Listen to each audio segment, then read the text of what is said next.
My dermatitis. Don't mean to brag. It's gone. I see. Gone. I see. You FaceTimed with me. It was bad. Do you know the two things that took it away? The main things. Your Melt Away cleanser, because it's soft and nourishing. Right. And Keflex toner. Right. Those two things wiped it out. Right. So Gone. the Keflex you got from the pharmacy, it was mixed for you. It was mixed for me. Yeah. Keflex with witch hazel. It's so crazy what's going on under the mask now. It's so crazy. And I feel like everyone's going through it. I know so many people that have perioral dermatitis. Yeah. What's the secret? First of all, that just tells you it's around the mouth. Perioral. That's all it is. Latin for around the mouth. But what are you really seeing? You can see breakouts. You can see eczema. You can see scaliness. You can see redness, dryness. You can get breakouts, blackheads. It's like everything's up for grabs because the skin just literally freaks out. And it's sort of like picking what is your weakest link in the chain to the unnatural addition of something over your face. That's it. So if you're prone to blocked pores, you're going to be an acne person. You're prone to sensitive skin, you're going to get more redness and patchiness. So it's just exasperating everything that we already have. Exactly. So I will tell you, I have actually determined, and this is new information, that you heard of maskne? Yeah. Right. There's actually more to it than just simple maskne. There's something that I have termed maskitis. Oh. Which is not just the breakouts, not just the acne stuff, but then you have some people, they don't get breakouts, don't get pimples or complexion problems. They get redness, dryness, flakiness. And that's a totally different thing than acne, which is maskne. So the truth is that it's like the concept of what's happening that's comes from under the mask, much more than maskne. And the treatments are very different, right? So if you have acne, can you imagine using acne products on maskitis? Oh, and it makes it worse. Probably the acids, right, and stuff? That's one possibility. And also then you have people who might be treated for the inflammation and the redness and the dryness from from maskitis, right? The rash of being under the mask.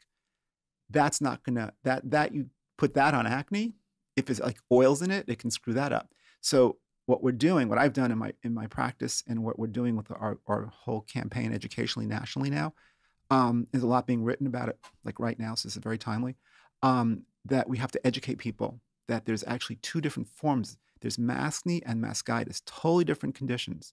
And so, like anything that's new to the medical world, as things unfold, you get better understanding. So what I had was mastitis. I think you had... No, if Keflex helped, I think that you had, and by the way, I hate to say it, some people have elements of both. You do. Oh, fuck. You possibly did. Because Keflex is an antibiotic, right? So that's more likely going to be in the complexion component. That's going to be more likely maskne, right? Because acne antibiotics helped you. Then there are people with just pure redness. That's what I get, I haven't worn a mask for a while, because I've just been quarantining inside my house here in California. But man, oh man, seeing patients and wearing masks, and the whole PPE thing, I've seen it, and then there are people coming in, like lots of patients coming in with situations that they've never had a problem with their skin until they wore a mask, or they wear a mask and like little problems have become magnified. Yeah, but it's also a pro too, because if you want to get something done, you can hide under the mask. That's what's happening. So we're seeing all these people with masks on. It's not weird. And they're pulling, they're tucking, they're tightening, they're filling. Totally. Right? Yes, absolutely. It's kind of genius. It's a big party. Yeah, exactly. So the big reveal when we're out of this epidemic, my God, everyone's going to look so good. What is the main thing people are doing under these masks? Like, what's the trend that you're seeing? People are doing lots of lasers, especially the ones at downtime, they're the invasive and the non-invasive. So if you want to get rid of your uneven skin tones, you want to get rid of the patchiness, the sunspots, and you got deep work to do, and you never could find like the 5 days to stay inside, well, you can just Zoom for 5 days or maybe 10. And You just can deal with the recovery time. You can wear the mask outside. Only a portion of what might be lasered shows. People are also doing, fillers if sometimes they bruise, right? And people have no time for that, right? So, but if you're wearing a mask and you bruise, big deal. What are people doing to snatch their jawlines? They're doing more lifts, thread lifts. Okay. That's another thing. Can you tell our audience about that? Because I've heard so many mixed things. Mixed. Well, first of all, I'm never the one to jump on the bandwagon. I do not believe in like my patients know my mantra is like, let 10,000 people go before you, and then let's see. Let me hear, and let me get on the phone and call my connection, my network, and saying, okay, to the docs, all over the country, give me the scoop. How's it looking? What's the story? What aren't the companies that are selling this stuff to dermatologists? What haven't they told us? That's what you got to be on the lookout for. So now that time has passed, I think thread lifts are good. I like them. I think that they last maybe 6 solid months of really good results, and after that, maybe you'll see something at the end of a year, maybe as much as a year and a half, but you have to have realistic expectations. Okay, but here's what I don't get about them.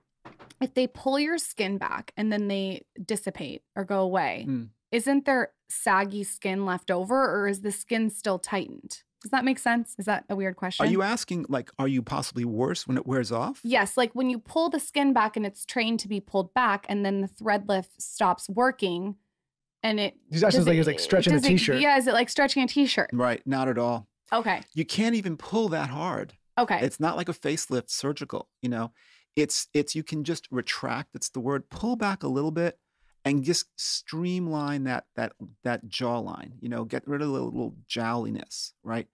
So it doesn't do the heavy lifting like a facelift does, right? So it doesn't really stretch your skin, right? It just pulls it back a couple notches. It also, what's interesting is a technology I like the best of all the different products out there is that the thread itself, as it disintegrates, causes collagen production in its path. So it stimulates collagen. So you get like this cable of collagen in its place after the thread itself has been broken down. So that's a positive thing. And then to your question about when it wears off, are you more saggy? Definitely not. You basically either go back to where you were or you're a little bit better because you have a little more collagen, which lasts beyond the time that the thread lift itself wears off. Can guys thread lift their balls? No. So you can't do anything that's saggy. I wish. I just had to ask. I'm wondering. It's like I'm thinking of saggy skin, and that's the first thing. You're just a visionary there, Laura. Someone needs to create a thread lift for balls. Yeah, also gonna have to tuck it into the sock eventually. Okay. The mother of invention is necessity. Let me ask you this, Dr. Dennis. It's been a while since I've seen you. Listen, I got to tell you, you look good, man. It's been a while. What have you been up to? Because you look like you're thriving. I am feeling really good. You're in the zone, you said. I'm in the zone. What can I tell you? I do my thing. I like what I do. My work is good. I have a balance. I got my workout, Did you get out of the city or like when this all happened, or you back and forth, or how often are you in the city now? I switched my primary residence to Bridgehampton. I commute back to the city. I'm seeing patients in the city 3 days a week. I'm seeing patients in the Hamptons 1 or 2 days a week, some mixture of the above. And, it's a tough time. This is not a great time. But you launched a new product. The body peel. The body peel. Yeah, I did. I feel like we have never really talked about the body with you. You know what? It's the same story. Unless there's something really great, only when a time has come, am I on board.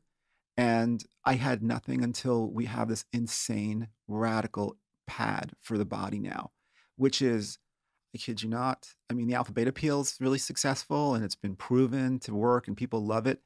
This is going to be as big as the face product. That's as big as the alpha beta peel for face.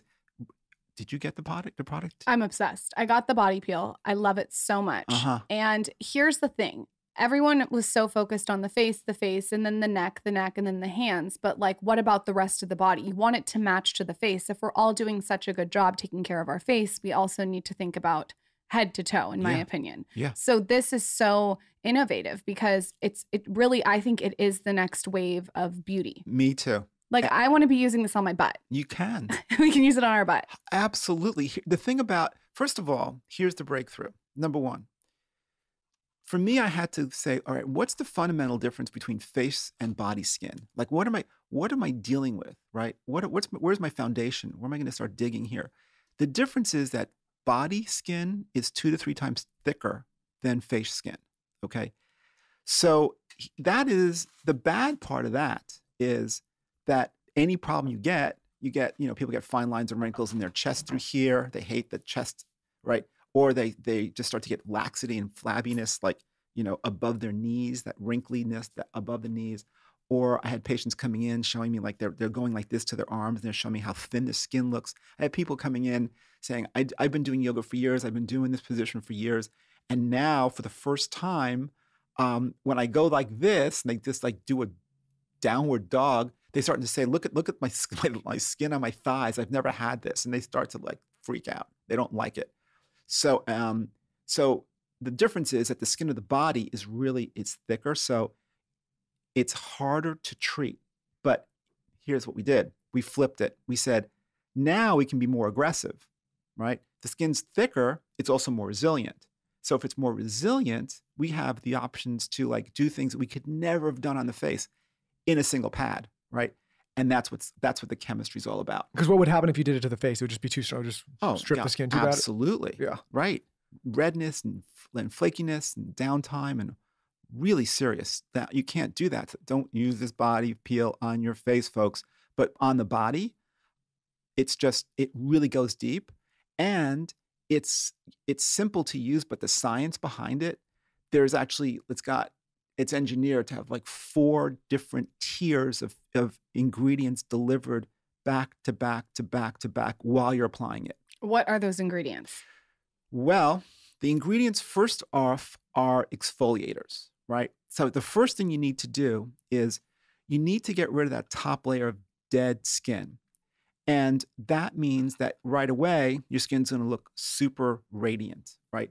Because after you've done that, you now have the ability to deliver ingredients that deliver this plumping effect and this moisturizing effect that you couldn't ever come close to achieving just with a moisturizer. For one reason, moisturizers, people moisturizing and say, look, my skin still looks dry, because the dead skin takes up all this, all the moisture, all the active ingredient, and that's not letting it penetrate.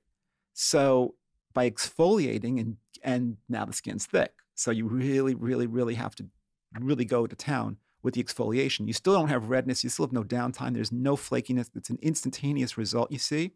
But it uses enzymes, right? It uses acids, and it uses a retinol ingredient derivative called bakuchiol. So it's like 3 tiers of really sanding down the skin. That right off the bat gives your skin this beautiful look. All that dead skin, that scaly skin, that adherent looking like alligator skin comes off. And then it literally opens the gateway for all the other ingredients to go deep. And now you have like the depth, that you're tackling.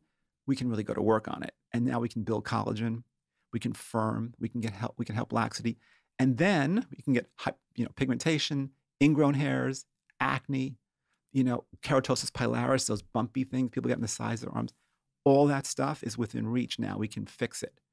That's how it works. The problem with you is every time you come on the podcast, you talk about a certain product and then you sell Michael on it. And then Michael starts stealing my shit. Okay, well, both. You know what's funny is she gets all. I didn't know you got all this body stuff. You didn't even share it with me. Nope. She hides it away like a squirrel and don't even let me know about it. Okay, so my people, they're listening to this.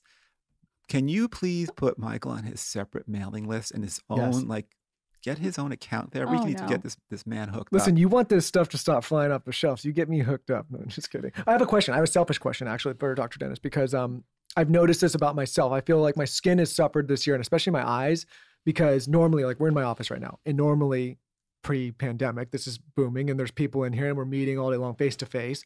But now I'm stuck in Lawrence, and these incessant Zoom calls all day long. Yeah. And I'm in my office and I'm staring at this screen, and I kind of have to do it because it's like just how we're getting things done right now.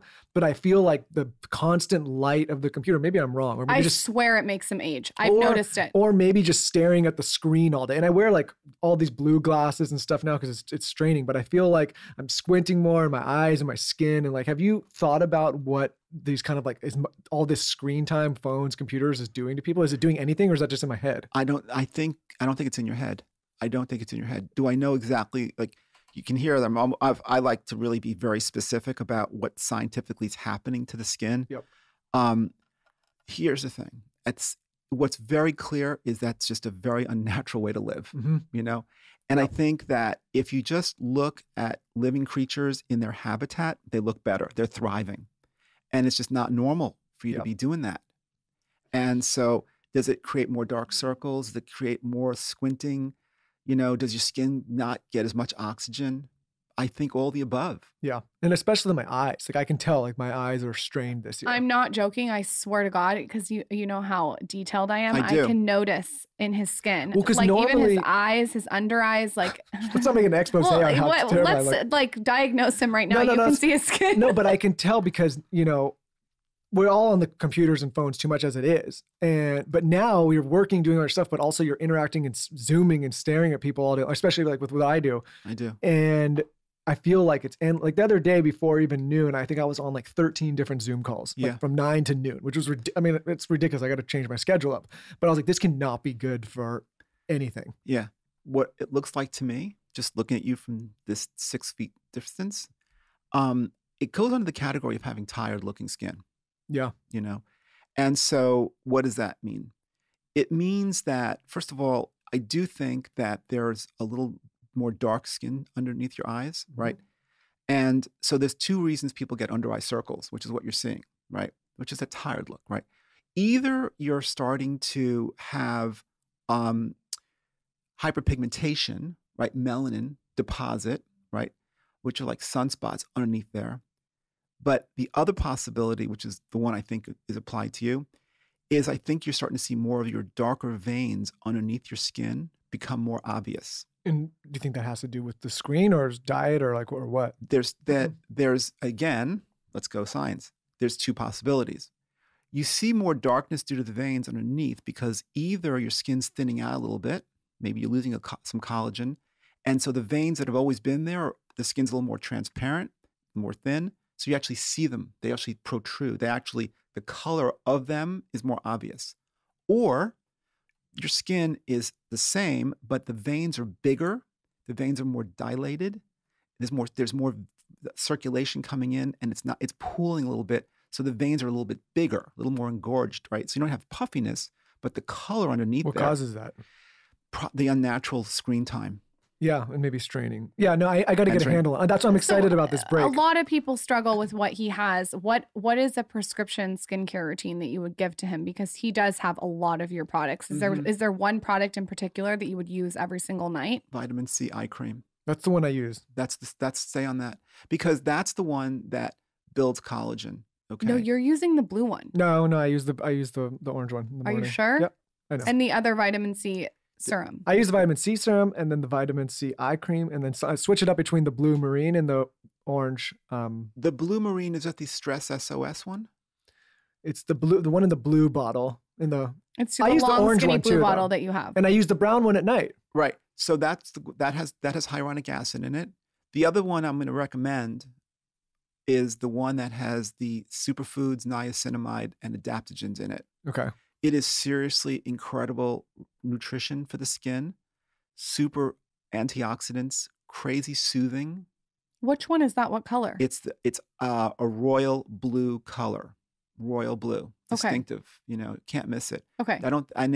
That's what's all over the label. It's a Stress SOS serum. It's called. I don't think I've used that one. No, we haven't used that one. Well, the thing about that is, you see, basically your environment does produce a stress-like situation in your skin. And I think that it increases circulation to the skin, right? And part of the problem with the veins being more prominent is that the circulation isn't isn't like going forward and in a normal way. And instead of the blood moving in with the arteries and moving out with the veins, you're getting congestion. I think that's really what's going on with you. Yeah, I can tell. I think that you're straining. I think that the unnatural light, I think the indoor environment, and I think that it's just a matter of you do need to relax a little bit, take some time off. You can't be doing that schedule. No, I know. You know, and the schedule's a mess. Yeah. How's your sleep? Well, we have the child now. And so she's 10 months. And so like that, I mean, she sleeps really good through the night, but there's no more like, hey, you're getting a little rest. Like it's, the baby, when she's up in the morning, I'm up. So it's okay. And also, the problem is, like personally, is I operate Dear Media every day, which is producing all the shows, but then also I do this with Lauren in addition to that. So it's like I'm kind of doing this dual role, so my schedule's just jammed. Right. So I know I need to take it easy. Is there like something that he could come in for? Like I don't want to say filler for him, right? Is it like laser? What is it? I think you're right though. I think it's mostly like taking it easy. I think you need to recognize that the abnormal circulation where the veins are just engorged underneath the eye area is the problem. That's what you're seeing. That's why you get dark circles when you look tired, right? Which is why, and some interesting things. Number one, first of all, no caffeine after 4 o'clock. Can't do that. That interferes with sleep. Second thing about sleep is that you're way better off getting like a solid, say 7 hours in a row, rather than getting 4, getting interrupted by the baby, waking up, falling back asleep. It's how much consistent sleep you get that's the most beneficial to the body and skin as well. Yep. To your appearance. And I think the screen time is really an issue. Yeah, I just was talking to my team today. I was like, unless I absolutely have to see your face and be on a Zoom, then I think I'm just gonna go back to calls, because I think we've just kind of like fallen into this weird thing now where like everyone's just like accepted Zoom. Mm-hmm. But I don't feel like everything needs to be a Zoom. I agree with you. I think anyways, that's the thing. Yeah, this year's I never used Skype, Zoom, any of that stuff before. It was always face-to-face or phone. And then for some reason this year it's like Zoom. This must be an ad for Zoom, but Yeah. I actually wanted to do a plot twist right now and talk about ingrown hairs. Okay. So Taylor, our producer who you met, has a lot of ingrown hairs. Yeah. They're in his nether regions. He's talked about it on the show. He can't really find a lot of things that work. And I feel like you and I have never talked about ingrown hairs. Right. Can you use something? How do I say this nice? If Taylor has ingrown hairs by his penis, what can he do? It's the body peel. Okay. If it's not your face, it's the body. It's penis or no penis, it's okay. It's just your body. Okay. And the body peel helps the ingrown hairs. So you can use it, like say if a girl's shaving down there and you have an ingrown hair, you can use it no problem. We have clinicals. Absolutely. I mean, ingrown hairs, the treatment for that is why does ingrown hair happen? First, it happens because lots of times you have dead skin plugging up the hair follicle. And so the hair follicle, when it tries to grow straight, hits this roadblock and just can't go out and exit and just curls back on itself. And that's an ingrown hair. Taylor has a lot of roadblocks. Poor guy. So you can use it down there, no problem. Yes. And women use it under the arms and the groin, on the butt. You get ingrown hairs on the legs. The body peel is really the next frontier for body skin, not just for the beautiful radiance and hydration and the firming, that laxity stuff builds collagen, all sorts of problems, and acne is another big one. People have acne, and 50% of people with acne on the face come in, they also have it in their body. And unfortunately, a lot of those people leave with a prescription for an antibiotic orally, which is not sustainable.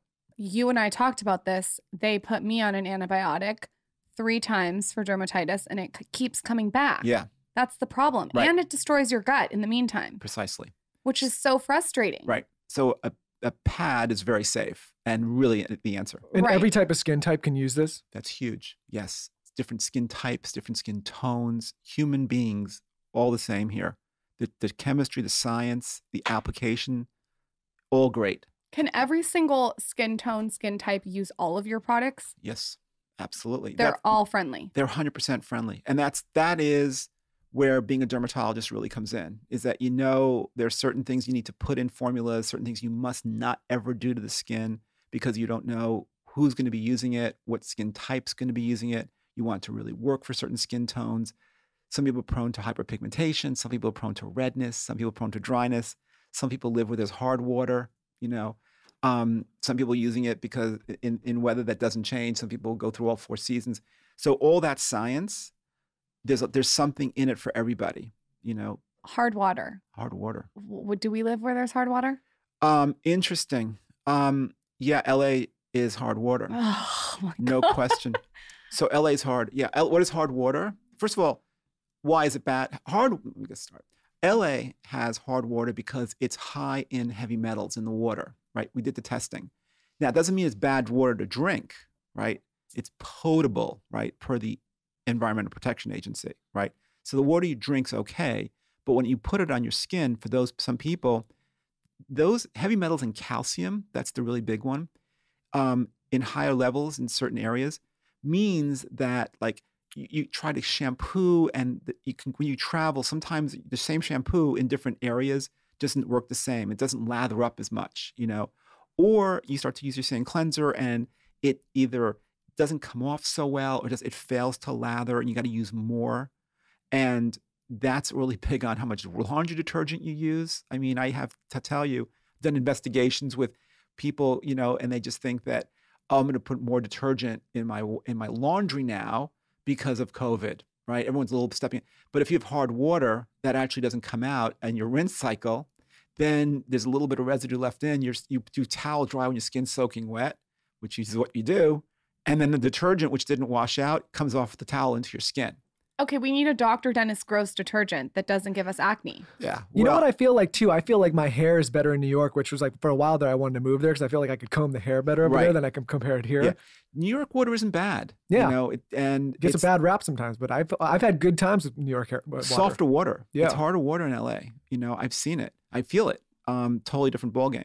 That's all. And so without any fanfare, I put water softeners in every single one of our products. So people, and you know how I know this? Because I had people, the beauty editors, it was the fashion editors who used to come to me, and every year they go to Milan, they did, for Fashion Week, you know, and they took all their products, they were like very savvy, and they used to come in droves. I see a lot of fashion people come in droves, come into my office like broken out, like rashes or acne or eczema and all. The only variable I thought that could be different when they go to Milan was the water. We tested the water, boom, fixed it, got it. So that's when I started to realize, hey, the water is an underestimated thing. So all our products, we put water softeners in. So no matter where you travel, the products actually can treat and prevent any reactions to hard water if that's what it is that you're experiencing, which is huge because keeping your skin in balance, which is what I'm a real believer in, keeping your skin optimally healthy really allows you to do what you're looking to accomplish even better, right? If you're trying to build collagen, you're trying to fix your breakouts, trying to work on rosacea, redness, hyperpigmentation, large pores, hard water blocks your pores. It turns your own oil from a liquid to a wax. So that's a real telltale sign too that the water in your environment is hard. If you see yourself getting more acne and more blocked pores, more blackheads, especially in the T-zone. So all the products. So the answer is, yeah, do a lot. There's a lot of behind the scenes science in every single product. Is there any way to turn your water soft? Like, do those things that you put on your shower heads actually work? Not really, because those are good to they're filters, they're filtration, right? So things like calcium and metals, they're molecules. But like those filters help with sand or dirt particles. Some of them may have a little bit of charcoal, activated charcoal, which does give you some purification. But I think the technology there is very early.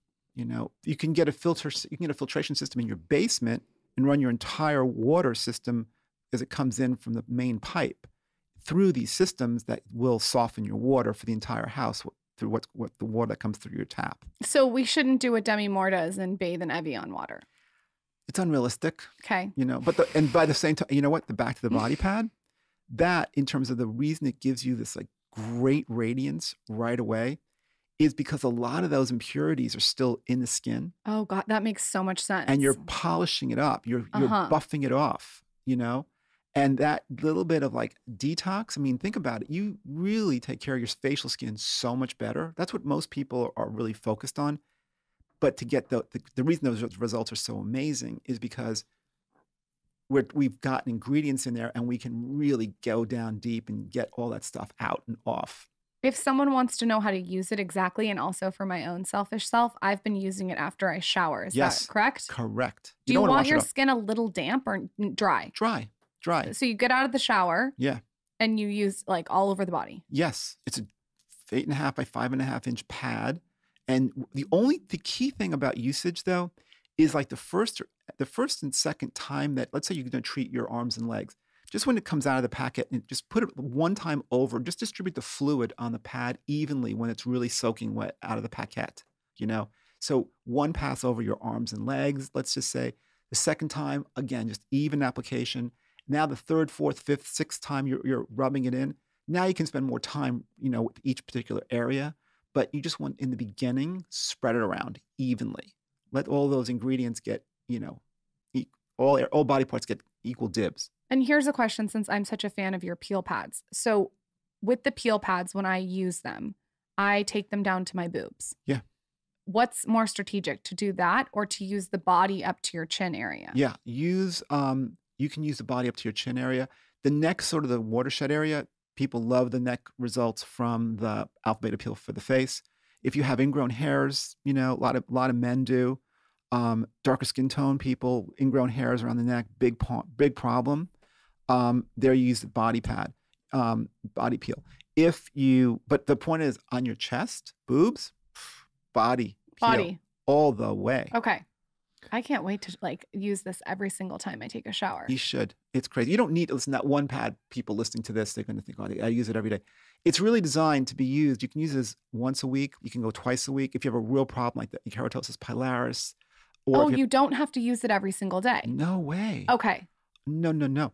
It is a strong product. That was the whole point to the skin being thicker. That was the aha moment, was, whoa. Like a heavy duty product. It's a heavy duty product. Yep. That was like, at first we, you know, my team and I said, how do you even begin to tackle this? The skin is so thick, right? So if you have breakouts, if you have hyperpigmentation, the skin is 2 to 3 times thicker. Like, it seemed insurmountable.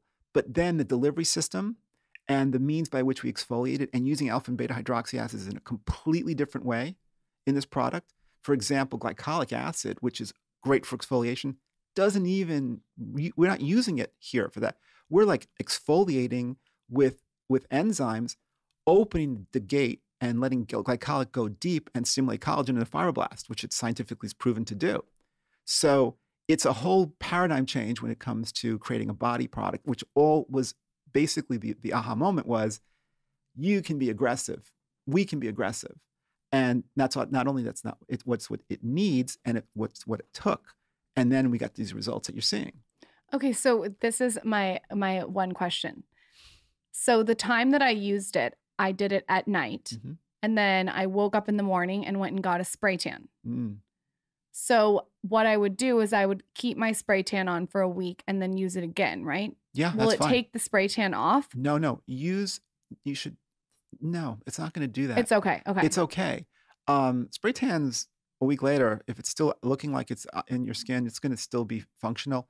But using the body peel before spray tan is a great idea. Okay. Great idea. Because don't forget, again, you want to just get off all that dead skin. Skin you can't, by the way, there's people use moisturizers all the time and they still complain their skin does not look radiant, does not look hydrated. Skin looks dry 6 hours later. You hear this all the time. That's because you got to exfoliate the dead skin that you don't even see to really let moisturizers get to work. And then the moisturizing technology is totally different too.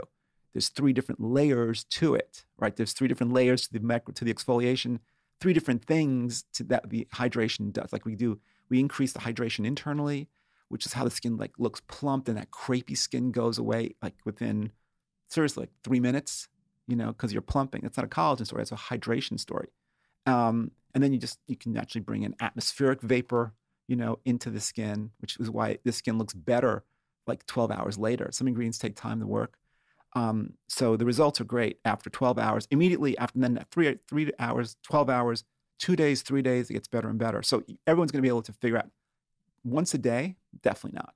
Probably like more like once a week. Let me ask you another selfish question. Well, maybe it's not so selfish because I think it benefits some people. We've obviously changed a lot of the way that we live and operate over this last year. Everyone's at home during this quarantine. And in previous episodes, obviously, we've talked a ton about sun exposure and staying out and using sunscreen. And if anyone interested, they should go back and listen to those. But do you see now the reverse of people maybe not getting enough sunlight or getting outdoors enough? And have you seen any complications from that? Because I imagine like you're seeing a lot of people that are just crammed inside now. Right. 2 things. First of all, you, Lauren, remember when you were asking me, does the sun come through the glass? Because I got a picture of you when the baby was really young inside that. So people are indoors and sometimes, but ultraviolet light does penetrate. So you got to be somewhat careful. But it's not as strong as if you were outside getting that sun. So the answer to the question also is get your vitamin D levels checked. Because vitamin D, you need sunlight to activate, right? If of all supplements, if someone said you're on a desert island, what's the one ingredient, what's the one supplement you need? I think vitamin D. Yeah, we take 5 to 10,000 a day of whatever, not units, but like however milligrams or whatever, however they measure it. Great, really great. It's really important. And if you don't get enough sun, you don't activate it. And it doesn't, but by the same token, don't get me wrong, you don't have to sit in your bathing suit outside for 30 minutes every day. The body's very efficient to activate sufficiently. But being indoors, I think people really should be careful and get there. I personally think vitamin D levels should be checked once a year with a routine checkup. Yep, I agree. I think, and this may be controversial to say, but I feel like, and maybe I'm just shooting into the wind, but you're a doctor. I can ask you this. I feel like a lot of the people that have been really, really social distancing and staying indoors and not getting their vitamin D up, even if they've been social distancing and quarantining themselves, are even more susceptible to COVID than say someone like myself who's out each day. Mm-hmm. And I know, and I'm not, it's not to be political. It's just, I feel like maybe some people's immune system is even more compromised than when we went into this because they're not getting enough sunlight and activity. Great question. That's a good, serious question for Fauci. Because I know people that are getting COVID now that have done every single thing like by the book. Yeah. And maybe myself, like I've been outside and running around and, not like partying or anything, but I feel healthier than ever this year. I know maybe that's not so nice to say, but like, it's true. I feel like I boosted my vitamin D, all my supplements, my zinc, like all this stuff this year because we had to. And people that have been at home, like you see them getting sick all the time. I'm like, how does that happen? Right. When someone like myself is out? A lot of mysteries. I hear you. But, vitamin D has been shown to definitely have some preventative effects on contracting COVID, right? People tell you to take vitamin D. And what's interesting about vitamin D too, just to finish the point, is that, when you get a blood test for vitamin D, like it's every blood test comes back within a range, right? So vitamin D is something like 20 to 100, let's say. I might not be exactly right, but depending on the lab. So you can get a blood test for vitamin D, it comes back, oh, you're 25, you're normal. Now the thinking is that's not true, that the range is inaccurate and you should be like more towards the upper half of the normal range.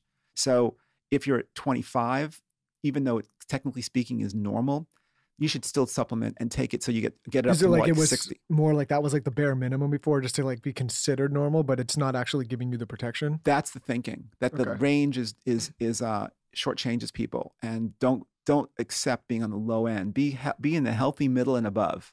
That's so interesting because I went to a hormone doctor and got my hormones checked postpartum, and I was so depressed. And they said, you're so low on vitamin D and your thyroid's very low too. And they explained that exact thing you just said. A lot of doctors will just say, oh, you're in the spectrum, you're fine. Did they really? But this doctor was like, no, you need to get on thyroid. You need to up your vitamin D, even though it was in that sort of normal range. Yes. I actually heard too, though, Michael, that a lot of people are actually getting more sun now than they were because they're taking their conference calls outside. Interesting. Whereas opposed they used to be in an office all day. So I do think it's situational. Like everyone's different. If you notice yourself being outside more than you were, pay attention to that, wear a hat and sunscreen. So it just depends. That's what I need to do because I'm stuck in that little office down there on these Zoom calls. I need to do the opposite. Maybe some other people need to do the Zoom thing. Maybe flip-flop. Yes. Like, so it's very possible. Circumstantial. Okay. So I want to talk a little bit about filler and Botox right now and trends. Good. I know we've interviewed you twice before, and you told us the trends then, but trends are changing all the time. Mm-hmm. What are you seeing the most of right now? First of all, I think fillers are used, people are looking to not have dramatic, like, highs and lows on their fillers. So people are coming in and saying, let's do this one more time per year instead of doing it like twice. Let's do it 3 times a year. And let's do a little bit less each time, because what they're not liking is they're not like walking out of the office looking so dramatically different. And people see it, right?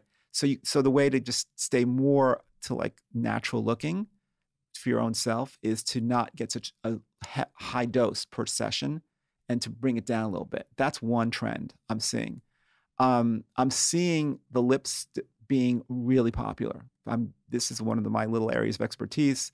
I love the lip. I love treating it, filling it. That is much more popular than ever, The lips. Getting lips filled. Okay. The way you inject lips, by the way, is nothing that I've ever seen. I've never seen any doctor inject lips the way you do. You have a specialty where you go in instead of out. Definitely. Right. I love that. Yeah. That to me is, you know what? I'll tell you. So that's why I personally think that it's just a matter of how often do you do it, right? Because you get better and better as a dermatologist, the more you do it. And then you realize that, this is terrible, but when you get trained, right? When these new things come out, the companies that develop these fillers, they send out trainers and they show you and stuff. Well, sometimes the material could be good, but they don't really have that refined technique down. The technique is different than the substance, right? So I've learned just by doing it a lot, the finessing is the key. And I'll give you some examples. So first of all, technique of injecting lips. There's a huge difference in literally like how far down to put the needle into the tissue, right? And you have to sort of actually make sure you get into multiple layers. Otherwise, you just don't, the skin, you want to get that really great softening of and people hate that little crinkly look to the lips. Hate it, right? So that means you got to put fillers in pretty high up to do that. But if you put in too much high up, right, then you start to get bumps. And when you smile, it doesn't look even. So you got to go a little bit lower than the first layer of injection to now, that's your plumping. That's your volumizer, right? So there's just where you put the needle matters. Then you have this whole idea where you can inject along the border of the lip, right? The vermilion border. Some people need that and like that. And it's a conversation you have to have. That's more about like giving you more distinct like lip liner look, right? And some people don't have that. And it's not just about, and people come in and they say, I just don't like my lips. They look small. I want them bigger. Well, you got to sit and play with them and talk and say, well, this is, and what I do is I take these long Q-tips and they hold up a mirror and I say, like, do you like this look? And then it's like, yes. Okay. Then do you like it with the addition of this better, or do you like this option better? So you start to put together this algorithm for an individual that really is going to just integrate the size of the lip, the shape of the lip. We talked earlier about elongation, right? Before we got on, maybe it was on this podcast. Certain people, their lips are like pursy, and you need to give them a little bit more length, right? By the same token, some people you've great length. If you had more length in your lips, it would start to look like you're sort of like a little clown-like, right? So you can't do that. So you got to work with the person's natural features, contours, symmetry, cheekbone height, shape of their face. Some people are more rectangular, some people more round, some people more heart-shaped. You got different shapes of the face. You got to sort of match with. I love filling the lip because it's just so artistic and unique for everybody. So that's answer your question. That's huge, right? So as you start getting more and more results and people start to see these things, my practice inundated with lips. Any other trends for fillers and Botox? Well, fillers are also being used to help the jowly look a little bit, and you can pull the jowls back, right? We talked about threads a little bit.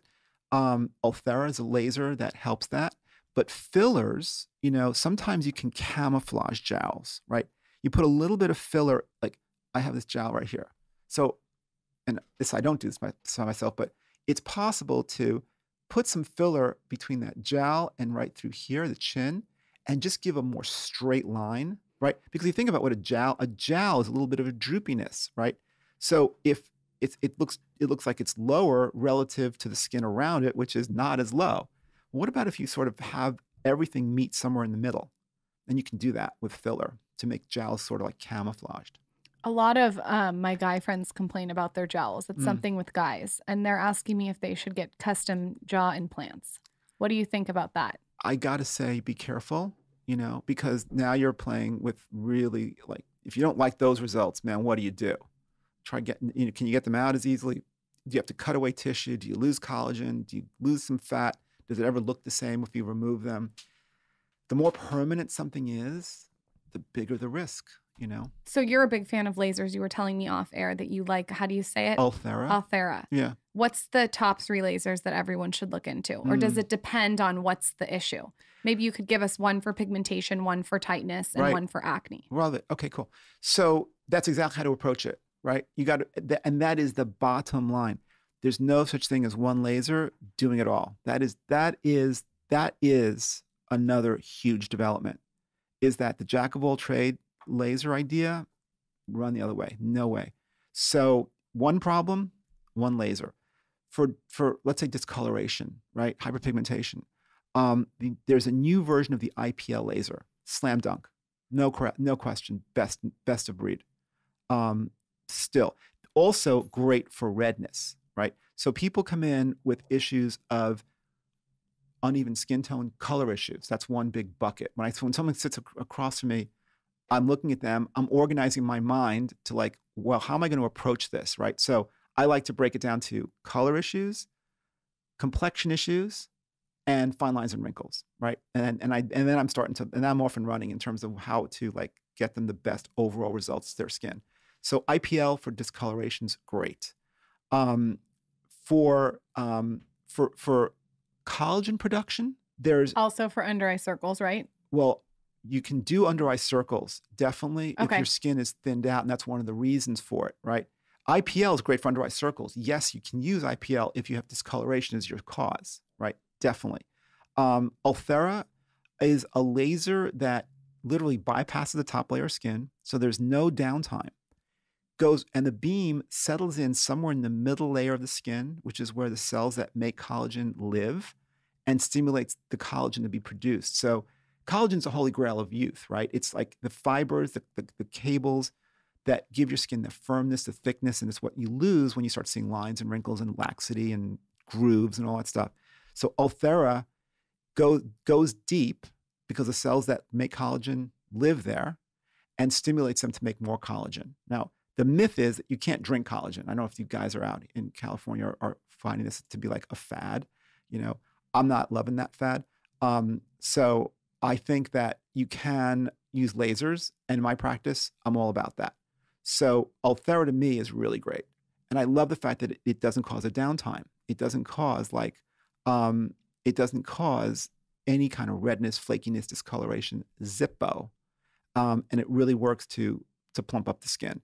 So that's what I like for collagen production.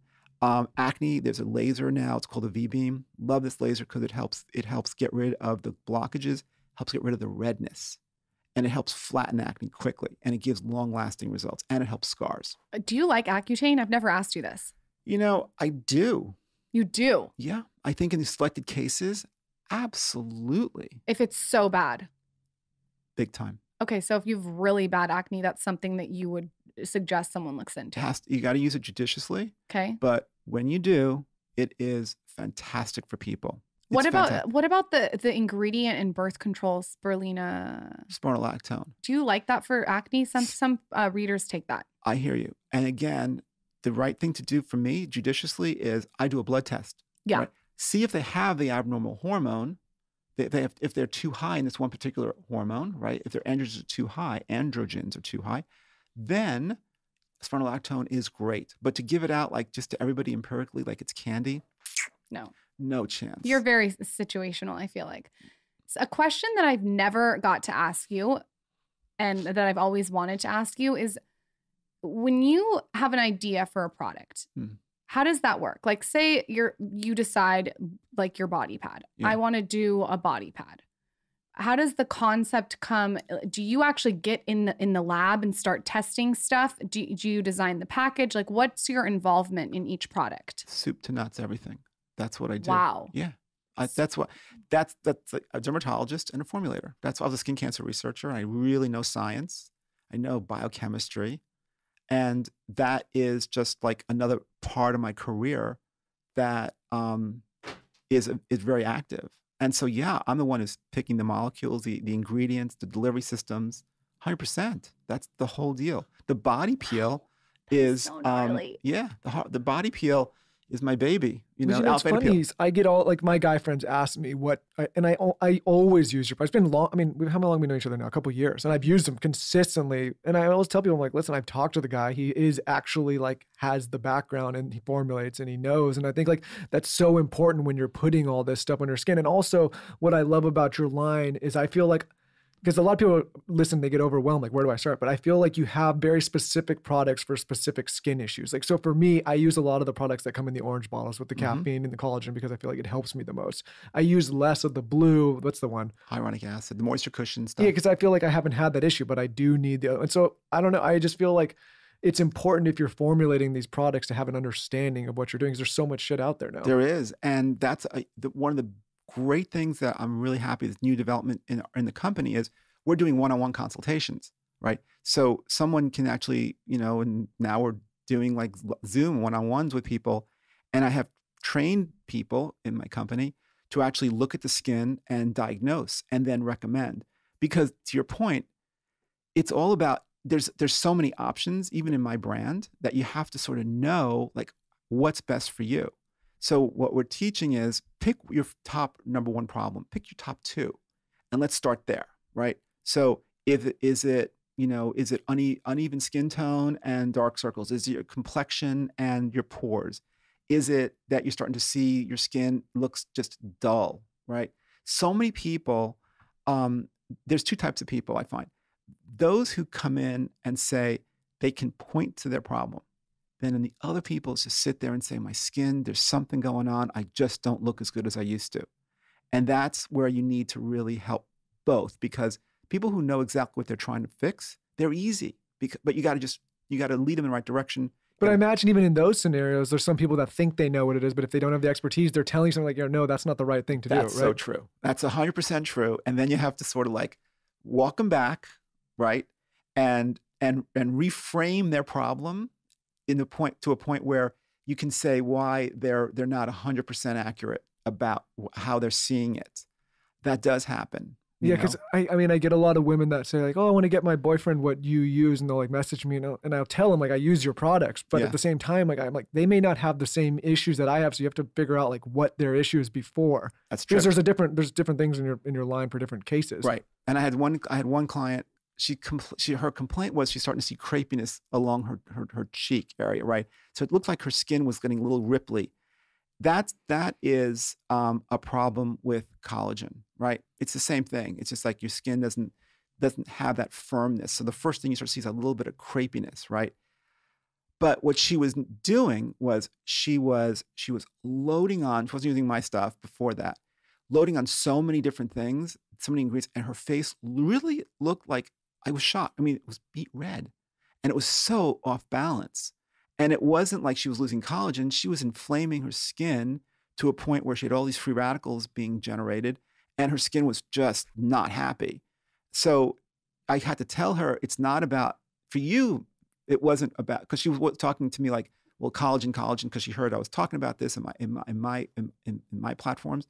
And I had to walk her back and tell her, you're so, because she was in this vicious cycle. She's starting to see some crepiness, adds on more stuff, gets more red. She was overdoing, I think she was doing a lot of retinol, and retinol can be really harsh. That's why I like it with ferulic acid. Huge rash from retinol for me. Huge rash, crepiness all over the skin. Yeah. I don't know. You know what I did? I went to bed with it, put it on, woke up, 2:00. I went out and was boxing. Huge rash all over the skin. Absolutely. So am I allergic to it, or is it because I like for 1 second went in the skin 20 hours later? Okay. So first of all, whenever you get red or rashy, you got to say that my skin is sensitive, right? And sensitive means at some point, everyone's skin's sensitive. You push anyone's skin too hard, you're going to get a reaction, right? So where are you in that spectrum? So for you, retinol, with what you did, and maybe you start to work up a little bit of a sweat, maybe you start to get more circulation to your skin, right? And whenever something makes you a little bit red, then you add another factor, another trigger that makes you even more red, it starts to really snowball. It really gets worse. 1 + 1 = 3, right? It just starts to become. And then I was stressed. That's huge. And it was just a bad mix. Totally. Retinol, you got to use it judiciously. I only mix it with ferulic acid to keep it from getting too red on people's skin. This was a different retinol that I've used, but I've used yours and I've never had that reaction. It was the brown bottle, right? Yeah, that's right. Yeah. And that is back to the science. I've seen this in my patients over and over again. I knew when I made my retinol that I saw so many reactions from other brands that I had to put something in there to just keep a lid on how. Yeah, that's smart. That's really smart. The one I used was an all-natural holistic brand of retinol, but it wasn't I don't know if dilute's the right word. Like you're saying, like you almost mixed it with something else. Yeah, I did combine it with something else. Yeah. But sometimes more is not better. Sometimes too much retinol, you think that, okay, I'm getting more for my money. I'm going to go high and too much acid, or not true. That's why I'm always dealing with what's called receptors, right? How do I come up with the levels I do? Like, where do these numbers come from? Well, what we do, which is a very sophisticated kind of approach, is we put concentrations of all our ingredients that is maximal, like the minimum daily requirement in your multivitamin. Those numbers come from there's a reason for that number, right? Where do those come from? Because in biology, skin included, there are certain levels that are the right range. And if you go too low, suboptimal. You didn't help someone enough. If you go too high, what's not absorbed stays outside the skin cell, and that's where the irritation comes in. So you have to have that sweet spot in concentration, and that's what my brand's all about. With the dermatology and the science of formulating a product, you give them just the right amount. And so that's how we come to retinol. And retinol, too much is a bad thing. And I think that's in natural or whether it's a natural product, doesn't matter. It's how much. You got to be careful because people get sensitive. I also think that we've been trained for the last 5 years that more is more. And it's actually like what I've realized. More is better. More is better. And what I've realized being just a practitioner of trying all these products, I have totally taken it down a notch on how many products I use. Yeah. In saying that, I would love to know, what is Dr. Dennis Gross's real skincare routine? Maybe yes, the morning. Ooh, okay. So here I am. Because your skin's very glowy. Yeah. So what I do this morning. So I used the Melt Away cleanser, right? I like that. And I then actually this morning I double cleansed because I had sunscreen on from the day before, and I didn't really wash my face last night too well, right? So I did the all-in-one cleanser, and I did then I followed with the Melt Away cleanser. Did the alpha beta peel, right? And out here I'm doing the universal. If I get a little rash, I'll drop it down to the ultra gentle. But today my skin's feeling good. Did the universal, and then I put on the stress serum, that royal blue bottle, because that to me has been working. That's the one you think I should try? I do. Okay. Yeah. I love that one. So that's all I have on right now. And it looks so good. Before we go, I want to ask you about body treatments that are in the office. I feel like body is the new 2021 thing. Everyone's going to want to get their body looking like their face. Yep. What are some treatments that you're seeing in the office? We are certainly helping with discoloration. Like lots of people have sunspots and redness and like blotchiness to their chest. They have like blotchiness to their arms, on their legs. We lasering them. That's key. That's number one. We're also, for laxity, when you want to step it up, we're doing the Ulthera, that laser for collagen, on the body as well. And so Those are the two big ones. And then the fat reduction stuff, you know, that really does work. The sculpture. Does it really work? Yeah. Here's the thing. First of all, it seriously works? Well, it seriously works, but this is how you have to say it works, okay? First of all, it is not like this does not replace diet. It does not replace exercise. You only can really come in and say, I have legitimately tried to cut back my calories, cut down on my carbs, which is the big one, and also I've been doing exercise. And then you say, and so that then becomes defined as the abnormal contour, right? That little pouch of skin, that's a little too much fat there. That's when it works. It does help. I also like the one that uses the heat, not the freeze. And you have to continue with your diet and exercise. It does help. Is it going to take down like a giant bulge? We don't even offer it. We just say no, you know. But in the right circumstance, yes, it's a very good treatment. Well, Dr. Dennis, you said you were in the fucking zone and you weren't lying, my friend. You weren't lying. I want to know, can we do a giveaway for the body pads? Yeah, whatever you want. Okay, can we do 2 giveaways? Yeah. Okay, so. Let's do 5. Oh my God. There we go. Happy holidays, in the guys. Zone. Do you want to win the body exfoliator pads? Okay. Can you give us a little spiel on what they get if they win? Like, give us a spiel of what's in it, why they like it, and we'll give away 5. Well, first of all, here's what you need to think. If your skin, right? If you have like skin that looks a little bit dull and you're seeing dryness, and you want your skin to like really have on your body this gorgeous hydration and glow and radiance within minutes, that's a product that's good for you. Then if you have a target concern, right? If you have acne, if you have hyperpigmentation, if you have the grainy keratosis pilaris, if you have ingrown hairs, then you definitely should do this product as well, you know? Taylor's going to enter the giveaway. Let's just give Taylor his. Yeah. Don't say that. So stay back behind. Don't jump across the thing. Stay back there. I can see one of your ingrown hairs growing over the table. Yeah. I think one of your ingrown hairs is creeping up behind Dr. Dennis.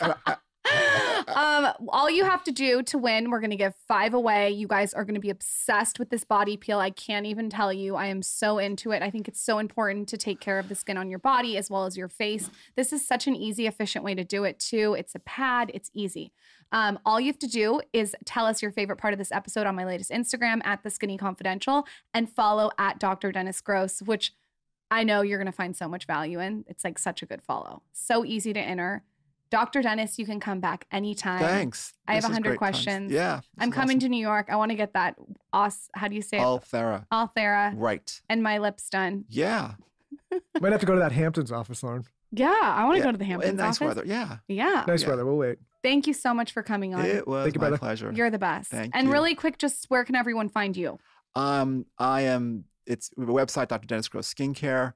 And you can use my name, Dr. Dennis Gross, and we have, Facebook page, and we have on Instagram. Those are the places. And if they want to find the pads, are those Sephora? Sephora for sure. Okay. Yes. All the products at Sephora, Sephora.com. Also really easy. Guys. Home address, social security number. No, really quick. My favorite absolute product that I have to shout out before I go. What do you think I'm going to say?